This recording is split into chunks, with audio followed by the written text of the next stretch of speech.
مرحبا متابعيني، اهلا وسهلا فيكم جميعا. معكم انا فاتن شروق من منصه كلمه مهاجر من اسطنبول امام مسجد الفاتح. نزلنا اليوم لنعايد اطفال السوريين وهن اجمل شيء بالكون. كل عام وانتم بالف خير. من منصه كلمه مهاجر كانت معكم فاتن شروق من اسطنبول. مرحبا. منيحة. لا قلت لك مرحبا، انا ما قلت لك كيفك. طيب كيفك؟ منيحة. شو اخبارك؟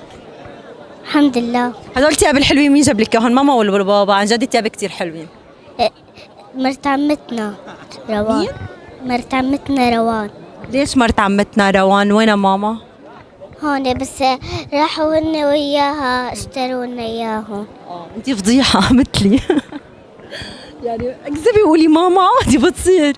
هدول الشعرات الحلوين مين عمل لك اياهم؟ تيتي. تيتا؟ هي اللي عملت لك اياهم على الليس؟ ايه.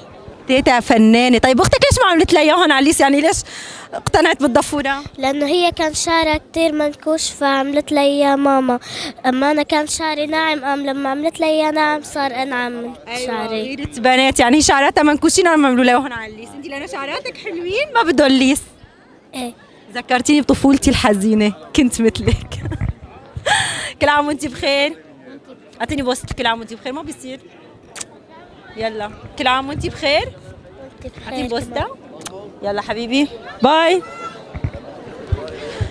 مرحبا. مرحبا. كيفك؟ الحمد لله. هي البنوتة كتير رواق. شو اسمك؟ اسمي ليان. ليان. قديش عمرك؟ عندي احكي لي على 5. الكاميرا لانه انت اليوم كتير نشيطة وكتير فريش ونفسيتك كتير حلوة. رواق انت.